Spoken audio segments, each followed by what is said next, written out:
This is Solo Ogma, a character that can't interact with other players. For the past 300 hours, I've had to do everything on my own. No market board, quest rewards, parties, or NPC support, and completing every dungeon or trial with level sync or silence echo so long as it was possible. 1 year later, we finished the first chapter, A Realm Reborn, and things can only get harder from here.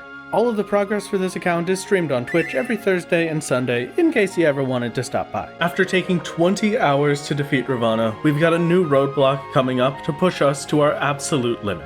Unfortunately, Ravana's defeat doesn't unlock any new areas, so whatever the next trial may be, we'll be facing the same gathering restrictions we had last time. First, just to show how long ago this was, we get Solo's New Year fortune. Small fortune.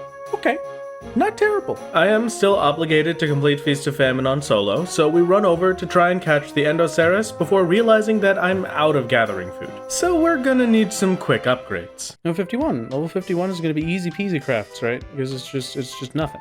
Just absolutely no effort. I must be speed 5 minutes left? What do you mean I have 6 minutes? Is that real? Do I actually have 6 minutes? No!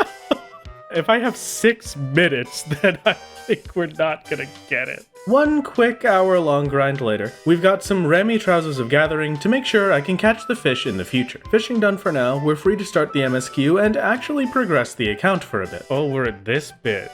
Oh, my favorite. It's time for the labyrinth. I hate this place. I still have nightmares about it, but I will do it. How... There's stairs here. I know there are stairs. I've been here before. I'm not this stupid, I swear. There's gotta be something. Oh, not that hard, bestie. It is that hard, bestie. I'm very bad at it. It's all one color, okay? It's not my fault. It's all just orange and gray. I've made it to the Iron Feast. This is not where I'm going. Just look at the map. I am looking at the map. Put on blindfolded mode so I have an excuse. Good idea. Now... no one can blame me, because none of you know where we're going anymore. This is great. I need to... no, this is so incredibly the wrong way. If this is the wrong way, then I'll try again. Hold on. Thank you. Thank you. I absolutely despise this place. I'm never coming back. Didn't even know that path on top of the mountain existed, but it looked like it should have gone there, right? This looks like it connected somehow, but I couldn't get there. It's not my fault, I swear. Please leave this in when you make the YouTube video. You'd die. Well, how? If I left it in, it would be about an hour. Me walking through that labyrinth. But... you know what? Yeah, I could probably leave a bit of it in just for you, Han. I'm glad that we're... and? What do you mean, and? The videos are 20 minutes. After an actual 10-minute stint of being completely lost, we find our way through and reach the next roadblock, Sohm, a dungeon rather than a trial, so things will be a bit easier for now. 2 deaths later, we've reached the first boss, Riskovnik. Most of its attacks are AoEs, except its main mechanic. Sweet Scent spawns hornets around the arena. Occasionally, Riskovnik will suck in its target with a conal vacuum. The hornets slowly make their way towards the boss or get sucked in with you if they're in the cone. Finally, Flower Devourer will eat any players in range and any bees, dealing damage to the player and getting a damage up for any bee eaten. Thankfully, the damage ups are only for the final AoE, Spit, so they're not that big of a threat. We out-healed all of the damage it dealt, even without raw intuition, so we take it down first try. And leave the dungeon immediately to try and catch a Feast of Famine fish. After failing that, we're back in the dungeon. Riskovnik did again, we beat up some dragons and reached the second boss. Is that a staple remover? In a complete 180 from Riskovnik, we don't have to worry about mechanics, because this thing tears us to pieces before we can even see one. A few more deaths without reaching Primordial Roar, level syncing on Warrior wasn't going to be possible, so I head off to bed and do some brainstorming. Sohm still synced us below the level to use raw intuition, the same as Ravana's fight 54. So we make some sunset wheat to make Ishgardian muffins and hop in on Gunbreaker for the stronger early level healing. How often do you all in chat think of the Roman Empire? Never. At least weekly. Okay, we've got some at least once a day. All right, thank you. For me, bare minimum, like probably once every 2 days. I don't know why. I really just have no idea, but it's such an integral part of my thoughts. Sorry, I just got back from discussing the Roman Empire with the boys. What did I... If I'm in my kitchen and I just have like a bit of bread, I tear off some bread from a baguette just to have a little bite, I can imagine my life as a Roman peasant, dreaming of one day having enough coin that I could have some olive oil to go with my bread. With enough healing to survive his normal attacks, we hit Meowth's mechanic on our first try back. Primordial Roar is an AoE hit that summons slimes around the arena. Meowth will jump to each slime and use an attack depending on their color. Blue slimes are an AoE targeted at every player, minimal damage, nothing to worry about. Orange slimes, on the other hand, are a much bigger problem, causing a party sack, which, without a party, deals a lot of damage. With mitigations, we can reduce it to 2500 and survive until the last iteration of Primordial Roar. At low health, a new slime, the Chime of the Mountain, joins the fight. If you can't kill it in time, it uses Last Song, an AoE that, surprisingly, only slightly tickles. Meowth done, we're headed to the final boss. It's like it didn't give us any problems last stream at all. That was the quickest wall ever. Yeah, it was great. Thumbnail made for him to die in one attempt. The poor guy. We beat up the dragons from earlier and push on to face off against Tiamat. Killing Nidhogg's wife? What did she ever do? She is a dragon.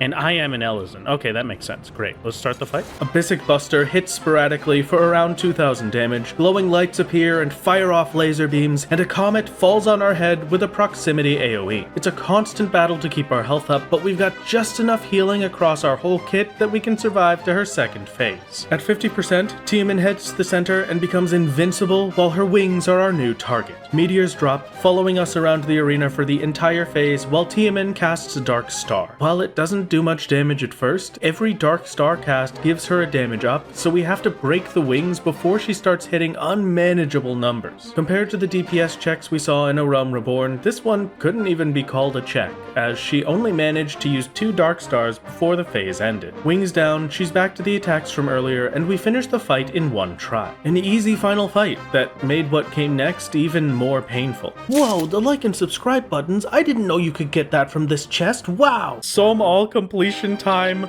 of 61 minutes, and we've got swift completion. Sohm all cleared, we've gotten our first new zone since starting the MSQ. Churning Mists added to our roster, we've got some new possibilities for crafting materials, but that can come a bit later. Continuing on with the main scenario quests, we're at a new dungeon shortly after, the hardest we would ever face, the Aery. In contrast to that, this is the first instance that level syncs us to 56, meaning Warrior finally has better healing than Gunbreaker, so we can confidently pull as many enemies as we want and always heal back to full. The first boss is Rongda. With some easy to dodge AoEs, we're not facing any danger until Ionospheric Charge. Rongda tethers us with lightning that deals 3500 damage and paralyzes you if you don't handle it correctly. To avoid this, the tethered player needs to run to a totem at the edge of the arena, making it the new target. After this, a Leyak spawns, dealing a small bit of damage and slowing its target. Kill these before the next tether or you won't be able to reach the totem. We managed to keep things up until we ran out of totems and barely scratch out a victory. That becomes the first person ever to run out of statues during the fight. Some failed stealth later, we're at the second boss, Gyaskatus. The easiest fight in the dungeon, every mechanic is an AoE to dodge, so we're moving on without much effort. A swarm of wyverns blocking the way, we've reached the last trial of the Aery, Nidhogg.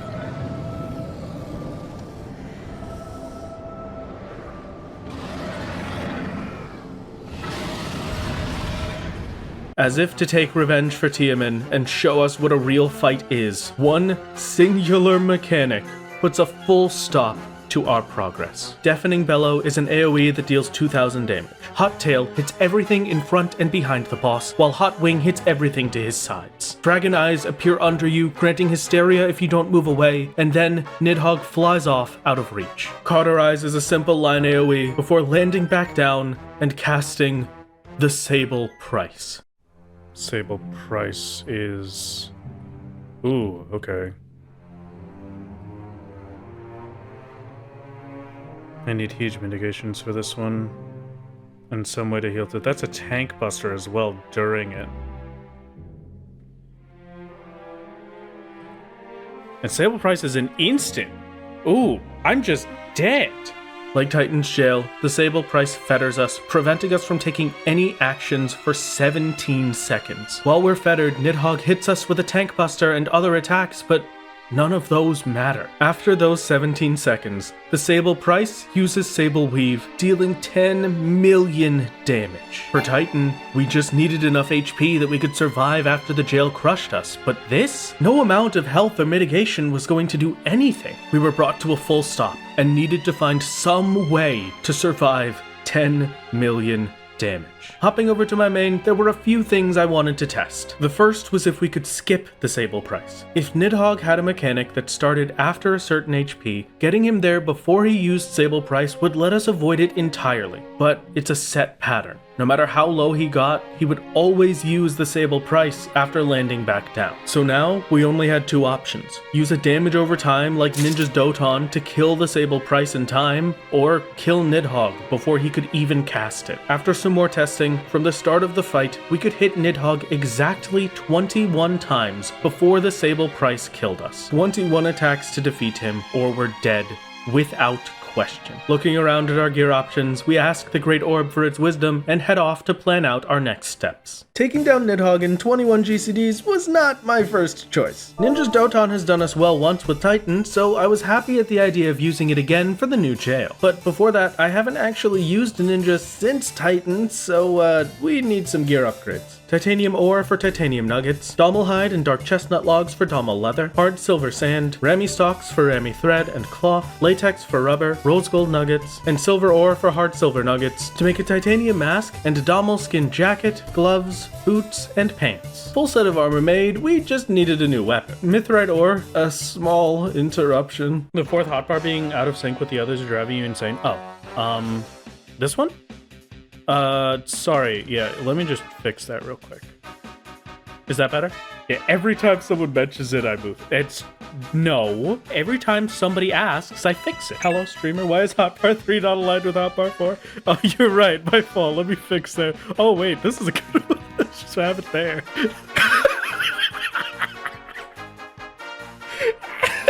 You're welcome. Yeah, you're right, this is way better. This is messing me up so much now that I'm looking at it. Oh my god, I can't remember what button does what anymore. I'm so confused. Make Hotbar 4 go up and down. And then I'm still gonna put it right in its rightful place. So what am I making the hotbars into a box around? Yes. Yeah, this is art. 2 and 10? I don't even have a oh, you mean this one? Oh, of course. Right. So 2 and 10 means I've got to put this here, and then 10 will go back and be part of the box. There we go. Now Solo is safe from strangers, you're right. Hotbar 1 is going invisible. No, you can't swap my skills. That's where I draw a line. I would never be able to do anything again. Even when I put them back, it'll be ruined. It is a chair, you're right. The gamer chair has arrived. How many gelato flesh? We have a lot of gelato flesh. This is probably overkill. How many did I actually need? 3. Great. Please tell me I saved my old HUD. No, I never save HUDs. I'm gonna have to piece this back together myself when we're done with this joke. And then we have to leave the inventory screen up. Okay, this is perfect. I can't even see my character anymore. My absolute best. Sync this up properly. There. So are we satisfied now?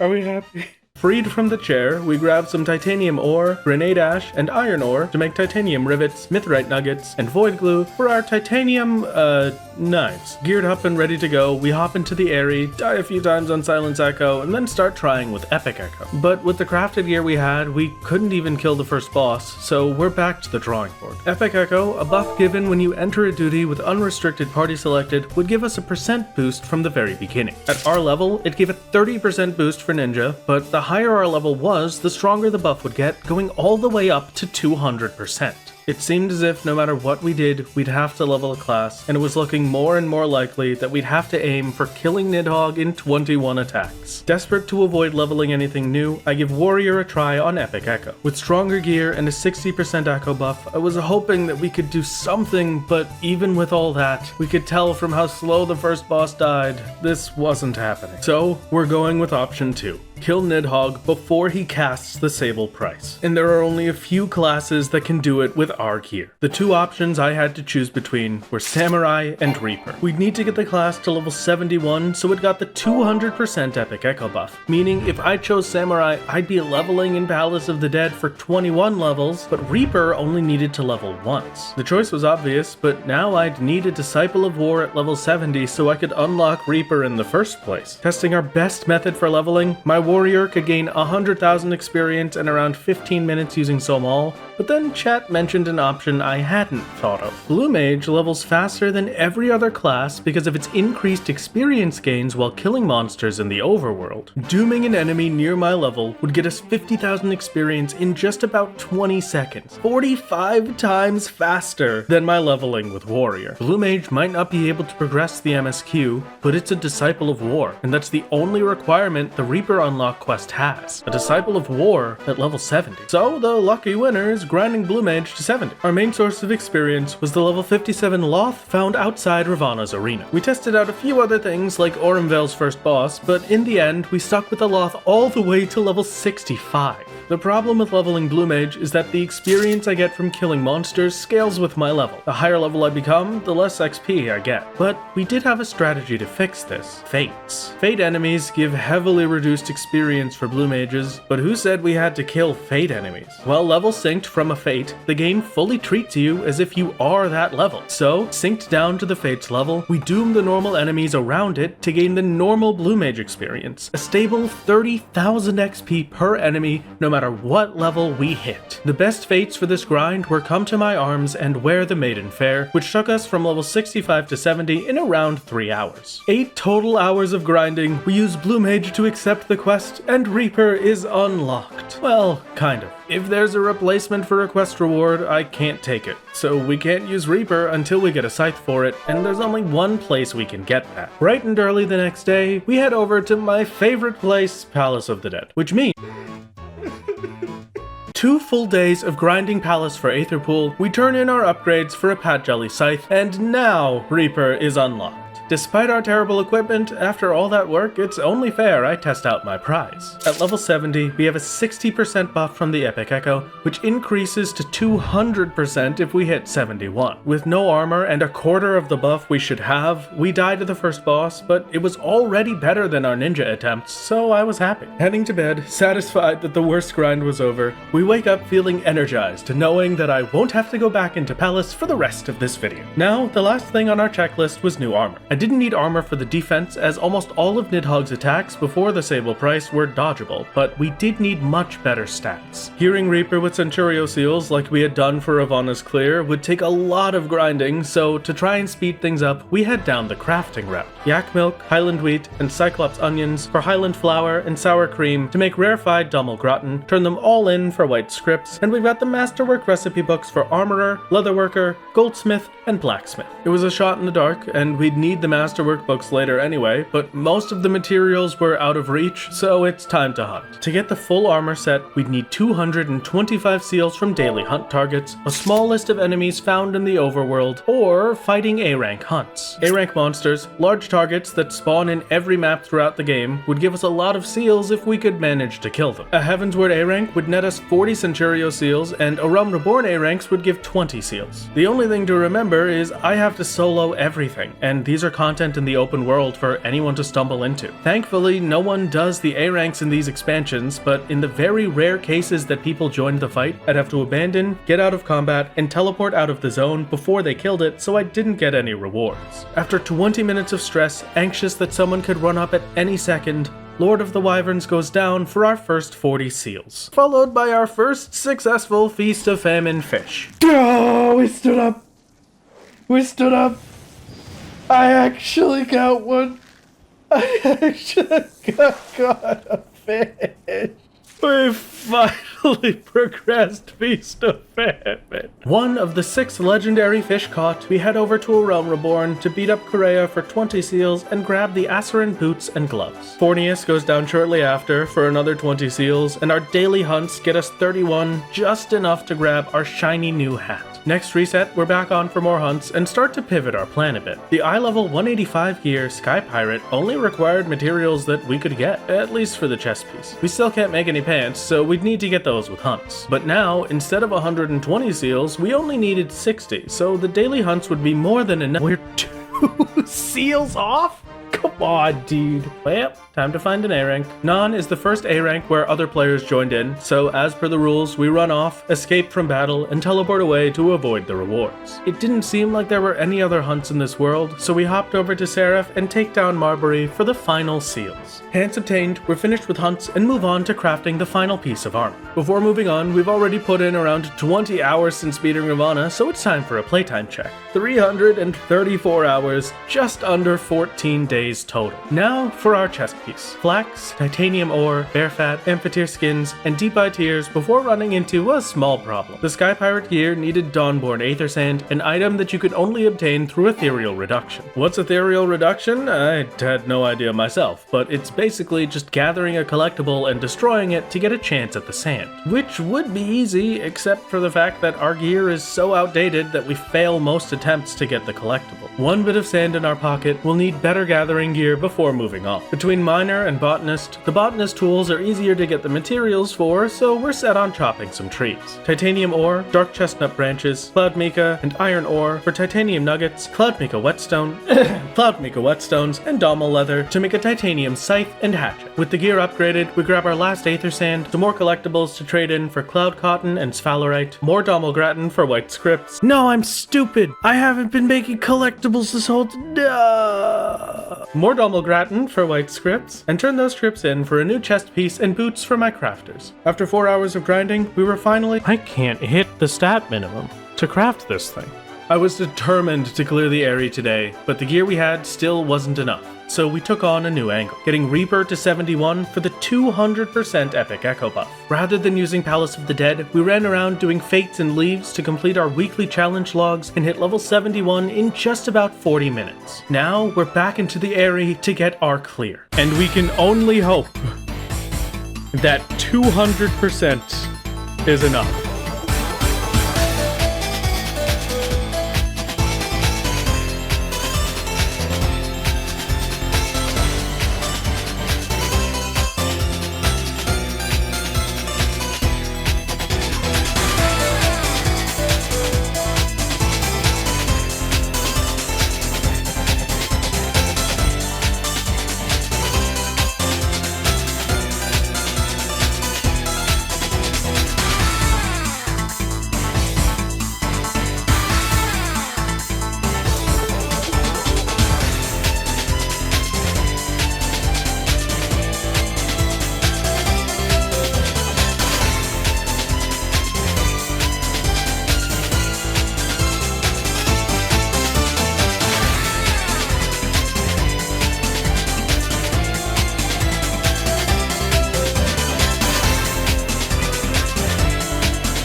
Gauge is full. That's another attempt.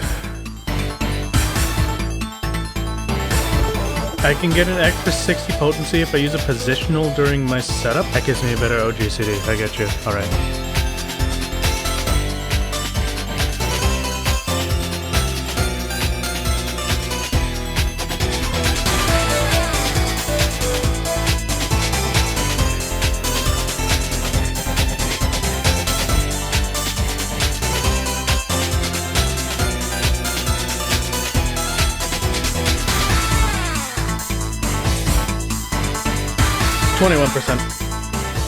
With a full GCD loss, we're 21%. We're definitely going to need all of the different things we've been talking about. 21% away from victory. Level 71 wasn't enough. Thoroughly defeated, we take out the Lord of Wyverns one more time and head off until the next day. I spent the rest of the week doing my daily hunts with one goal. The answer that had been under my nose the whole time, the eye level 210 accessories. Unlike the rest of the 210 gear, they didn't have a class restriction, meaning that these were the best and only gear from this level that Reaper could use. 275 Centurio seals later, a full new set of accessories. And our weekly challenge log is reset, meaning we can take the chance to boost Reaper to level 72 and unlock Arcane Circle, a 3% increase to our damage for 20 seconds. One more rest, we craft some X potions of strength, and head back into the Aery one more time.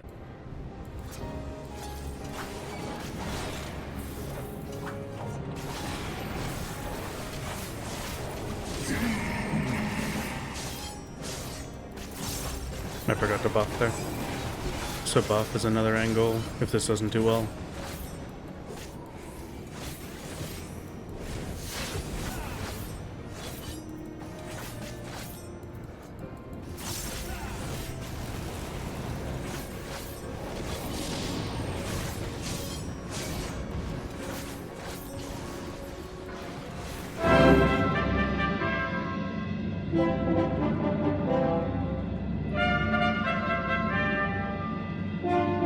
It's already a pretty decent success, but I don't know if this is kill here.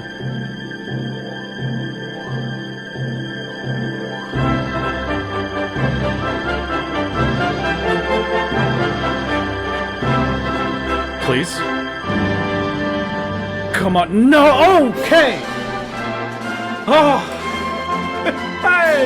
As we got floated up, are you kidding me, dude? Let's go! Alright! Actual first try of the day, dude. That's huge. Oh my god. Yeah, I'm shocked that animation didn't interrupt that.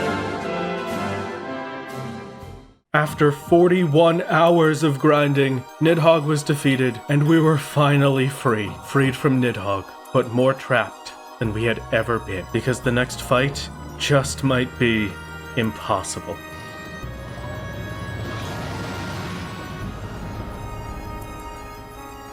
This is the first time since Stone Vigil that the videos have been caught up to the streams. The next part of this challenge for the past month or two has been pushing me to my absolute limit.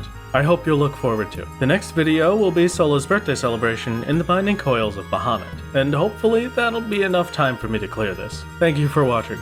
Consider hitting the like and subscribe button, and tell me your favorite snacks in the comments. I need ideas for things to munch on while I'm editing. Also, wow, channel members in the credits, haha, bye!